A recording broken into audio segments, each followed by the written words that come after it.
교재 67페이지 보겠습니다. 30장에서는 부족함이 없었던 과거와 달리 현재 비참하기 짝이 없는 자신의 처지를 한탄하고 있습니다. 자신보다 훨씬 비천한 신분이었던 사람들이 이제는 자신을 조롱하고 멸시하는 현실에 괴로워하며 두려움마저 느끼고 있음을 이야기합니다. 욥은 육신의 질병을 앓고 사람들로부터 소외당하는 현실 앞에 몸부림치며 침묵하시는 하나님을 향해 절규와 원망도 쏟아놓습니다. 끝부분에서는 고통당하는 자들을 도왔던 결백한 옛 생활에도 불구하고 도리어 재난을 당한 자신의 누추한 모습을 시적으로 표현하며 애통해합니다. 욥의 세 친구와 욥이 대화를 한참 나누고 어제 본문 말씀 29장에 이어서 30장에서는 욥이 스스로 한탄하는, 탄식하는 내용입니다. 참 내가 힘들다, 내가 너무 지친다, 내가 이러고 앞으로 어떻게 살 것인가, 완전히 이렇게 진이 다 빠진 상태. 그 사람이 살다 보면 도저히 자기도 어쩔 수 없는 환경이 극복이 되겠지 하고 기대하는 시기에도 계속 그 어려움이 반복되면 이제는 그냥 완전히 허탈해서 진이 빠져서 지쳐서 어쩔 줄 모르는 그런 상황의 탄식이 계속됩니다. 자, 오늘 30장의 1절 한번 보십시오. 욥의 탄식입니다. 자, 1절 함께 읽습니다. 시작. 그러나 이제는 나보다 젊은 자들이 나를 비웃는구나. 그들의 아비들은 내가 보기에 내 양떼를 지키는 개 중에도 둘만하지 못한 자들이니라. 아멘. 욥이 동방에 제일 가는 의인이었고 부자였을 때는 모든 사람들이 욥을 존경했습니다. 감히 욥을 쳐다보지도 못할 정도로 욥은 대단한 사람이었습니다.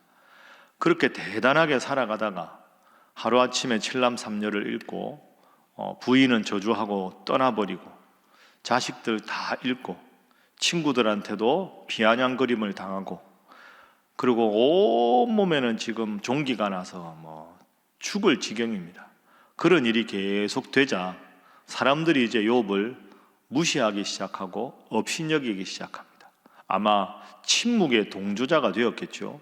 새 친구들처럼 얼마나 잘못한 게 많으면 사람이 저렇게 나락에 떨어질 수 있나.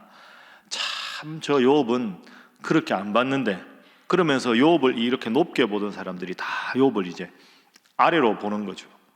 그러니까 욥은 지금 그걸 다 알고 있지 않습니까? 주위 사람들이 자기에 대해서 뭐라고 쑥덕쑥덕 하는지, 뭐라고 조롱하고 있는지, 그것에 대한 탄식입니다. 1절 보십시오. 이제는 나보다 젊은 자들이, 어르신을 존중하는 게 아니라 나보다 젊은 자들도 나를 비웃고 있다. 그들의 아비들은 내가 보기에 내 양떼를 지키는 개 중에도 둘만하지 못한, 옛날에는 그렇게 미천한 사람, 그 사람도 아니고 그 사람의 아들들조차 나를 조롱하고 있다. 야, 내가 어떻게 하다가 이렇게 됐나? 내 신세가 어떻게 이렇게까지 나락에 떨어질 수 있나? 참 인생 무상을 넘어서 참 인생이 허탄하다, 이걸 많이 느꼈겠죠. 자, 9절도 보십시오. 자, 9절과 10절도 함께 읽어봅니다. 시작. 이제는 그들이 나를 노래로 조롱하며 내가 그들의 놀림거리가 되었으며 그들이 나를 미워하여 멀리하고 서슴지 않고 내 얼굴에 침을 뱉는도다. 아멘. 1절보다 더 심해졌지요. 나를 조롱하고 내가 놀림거리가 되고 내 얼굴에 침을 뱉는다.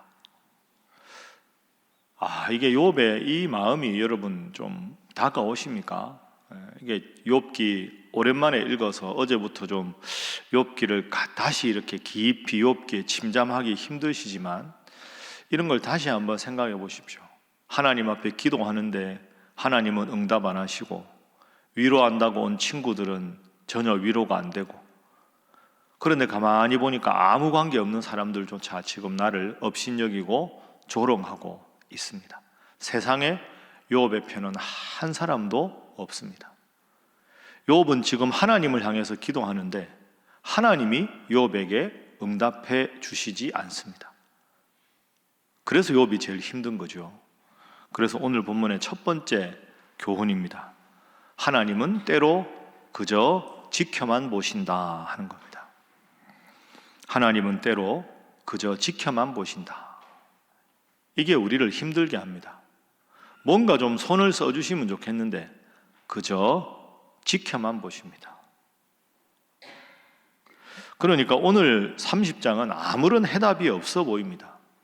뭔가 좀 딱 붙잡고 힘을 내야 되겠다 하는 기도 제목이 없어 보입니다.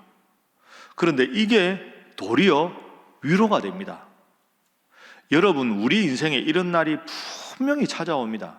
이제는 좀 괜찮아질 법한데, 한 곱이 넘었고 두 곱이 넘었는데, 몇 번의 고비를 겨우 잘 넘겼는데 이제는 좀 괜찮아져야 되는데, 그래도 하나님이 응답하지 않으실 때, 그럴 때는 뭐 누구에게 물을 수도 없고, 기도해도 하나님이 응답 안 해주시고, 내 속에 있는 진은 다 빠졌고 아무런 이제 할 수 있는 게 없을 때, 그때 제일 마지막으로 떠올릴 수 있는 사람이 욥입니다. 하나님은 욥이 그렇게 훌륭한 사람이었지만 그저 지켜보셨다. 좀 더 참아보자. 오죽했으면 욥이 그렇게까지 말했겠나, 이렇게 되는 거죠. 여러분, 이 욥기는 그래서 성숙한 신앙인의 책입니다. 초신자가 욥기 읽으면 시험 들기 딱 좋습니다. 새벽기도 나올 만한 분들, 새벽을 영상으로 함께 하시는 분들은 신앙생활 오래 하신 분들 아닙니까? 너무 하나님의 응답이 더딜 때, 답답할 때, 때로 하나님은 그저 지켜만 보신다. 이 욥기의 교훈을 꼭 마음에 새기고 마지막 순간에 이 욥기로도 욥기 붙잡음으로 위로받는 여러분 되시기를 주님 이름으로 부탁합니다. 자, 그래서 두 번째 기도 제목입니다. 칠흑 같은 어둠이 있어야 새벽이 밝아온다 하는 것이 두 번째 교훈입니다. 칠흑 같은 어둠이 있어야 새벽이 밝아온다. 지금 욥은 인생의 칠흑 같은 어둠입니다. 여러분, 어제도 그렇고 우리가 매일 지나다 보면 저녁 6시, 7시 되면 어둑어둑해지지 않습니까? 이제 저녁이다. 이제 그때 되면 저녁 준비하고 저녁 식사합니다. 9시, 10시 되면 깜깜하지는 않습니다. 그래도 밖에 뭐 차도 다니고 네온사인 불도 들어와 있고 아래 윗집에 뭐 떠드는 소리도, 문 여는 소리도 들리고 이러다 보면 아직 한밤중은 아니다 싶습니다. 인기척도 납니다. 그런데 11시, 12시 넘어가면 잠잠해지죠.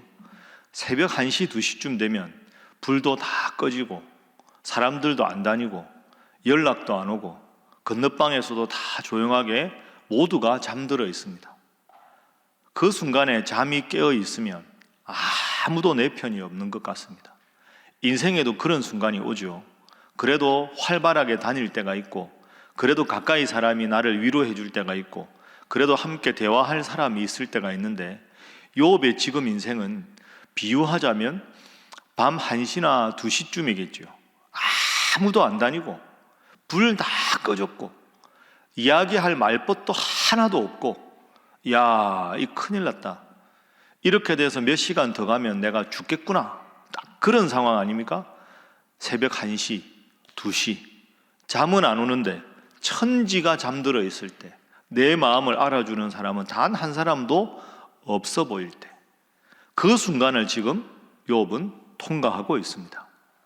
그런데 여러분, 여기에 반전이 있습니다. 새벽 1시, 2시 제일 어두운 게 새벽을 재촉하는 지름길입니다. 잘 생각해 보십시오. 여러분, 오늘 새벽에 몇 시에 일어나셨습니까? 아마 바로 일어나서 세수만 하신 분도 있지만 생활 습관에 따라서는 아마 우리 찬양대 대원들 중에서도 4시나 4시 반에 일어나셔서 기도하고 샤워 다 하고 드라이하고 옷 갈아입고 다 하고 오시느라 오늘 이렇게 새벽 기도 하기 전에 훨씬 일찍 일어나셨을 겁니다. 새벽 4시 반에 기상한다고 가정해 보시죠. 새벽 4시 반에 기상하는 사람은 한 사람도 없습니다. 대부분 더 늦게 일어나죠. 새벽 4시 반이, 새벽이 이제 동토는 딱 시작 시점이라고 생각하면 그 새벽 4시 반, 5시는 제일 가까운 시간이 새벽 1시, 2시입니다. 제일 어두워서 도저히 아무도 나를 쳐다보지 않는 것 같은 적막한 어둠이 사실은 새벽과 제일 가까운 시간입니다. 욥은 지금 인생의 새벽 1시를 통과하고 있습니다. 얼마나 답답합니까? 위태위태하지 않습니까? 이러다가 조금만 더 지나면 욥이 죽겠다. 욥이 친구들하고 한판 붙겠다. 그것도 아니면 욥이 하나님을 부정해버리겠다. 제일 칠흑 같은 어둠입니다. 그런데 그 칠흑 같은 어둠이 지나기만 하면 새벽은 항상 틀림없이 동토입니다. 여러분 인생에도 이럴 때가 오지겠지요. 혹시 지금 이럴 때가 있는 분도 있을 겁니다. 다시 한번 꼭 기억하십시오. 칠흑 같은 어둠은 새벽과 제일 거리가 멀어 보이는데, 새벽은 밝음이고 어둠은 어둠의 한복판이니까 칠흑 같은 어둠이야말로 새벽을 재촉하는 지름길입니다. 여러분 인생이 큰 어려움 속에 있더라도 절망이다, 희망은 도저히 보이지 않는다, 그렇게 끝까지 나락에 떨어지면 그때부터는 바닥을 치고 올라올 일만 있다. 여러분 어렵지만 이 교훈을 꼭 기억하시고, 처음부터 말씀드렸습니다. 욥기가 무려 42장까지 있는 이유는 그만큼 우리 인생이 모질고 힘들고 어려울 때가 있다. 오늘 정도가 30장 이 정도 되면 참다가 계속 떨어졌지만 이제는 희망을 향해서 올라오기 시작할 때다. 기억하시고 좀 더 참으시고 좀 더 인내하시고 좀 더 기도하는 여러분 되시기를 주님 이름으로 부탁합니다. 그래서 마지막 세 번째 기도 제목입니다. 그래도 하나님 곁에 있게 하소서 하는 것입니다. 그래도 하나님 곁에 있게 하소서. 칠흑 같은 어둠이어도 하나님 곁에 있게 하소서. 자, 욥의 고백 보십시오. 얼마나 힘든지. 26절, 27절 제가 읽어보겠습니다. 26절. 내가 복을 바랐더니 화가 왔고 광명을 기다렸더니 흑암이 왔구나. 내 마음이 들끓어 고요함이 없구나. 환난 날이 내게 임하였구나. 참 힘들어합니다. 그런데 이렇게 힘든 욥이 이렇게 답답하면서도 하나님을 부릅니다. 자, 여러분 18절 보십시오. 18절 19절 함께 읽습니다. 시작. 그가 큰 능력으로 나의 옷을 떨쳐버리시며 나의 옷깃처럼 나를 휘잡으시는구나. 하나님이 나를 진흙 가운데 던지셨고 나를 티끌과 재같게 하셨구나. 아멘. 너무 힘든데 18절에 그가 하나님이 나의 옷을 떨쳐버리셨다. 내 옷을 떨쳐버리셨지만 하나님이 나와 지금도 함께 하셨기 때문에 하나님이 이렇게 하셨다. 19절 하나님이 나를 진흙 가운데 던지셨다. 여러분 내가 진흙 가운데 던져졌다 하는 것과 하나님이 나를 진흙 가운데 던지셨다 하는 건 전혀 다른 표현입니다. 내가 지금 진흙 가운데 있다 하는 것과 하나님이 나를 진흙 가운데 던지셨다 하는 말은 하나님이라는 주어를 쓰는 이상 하나님에 대한 희망의 끈을 놓지 않고 있다. 이렇게 완벽한 절망 속에서도 그래도 하나님 곁에 있는 욥의 모습이 나옵니다. 자, 그래서 이제 31장까지 내일까지 더 나락이거든요. 도저히 희망이 없어 보이는데 32장에 가보면 의외의 인물이 시작합니다. 32장에 엘리후라는 사람이 나옵니다. 세 명의 친구가 아닙니다. 엘리바스, 빌닷, 소발과 그렇게 대화하다가 초청도 하지 않은 가장 깊은 절망에서 딱 내일 하고 들어가면 엘리후라고 전혀 기대하지 않은 사람이 나와서 이야기하는데 욥이 깜짝 놀랍니다. 전혀 생각하지 못한 점을 말하면서 엘리후의 말에 귀를 기울입니다. 그리고 그 엘리후의 말이 끝났을 때 하나님께서 욥에게 말씀하십니다. 그리고 욥이 끝납니다. 가장 깊은 절망에서 올라오게 되는 반전의 계기가 오늘 본문 하나님이 나를 구렁텅이에 던지셨다. 그 말은 뒤집어 말하면 하나님이 언젠가는 이 구렁텅이에서 나를 구원해 주실 것이다.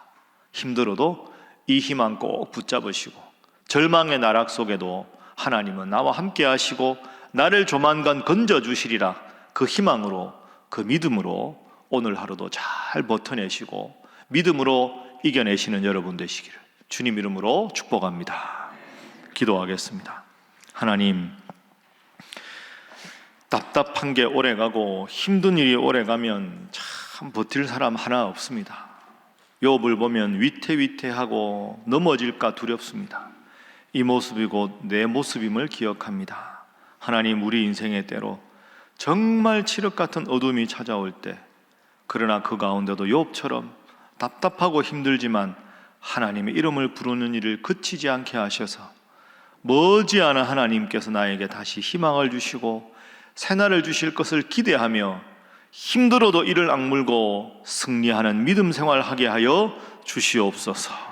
다 함께 기도하겠습니다. 주여 믿습니다.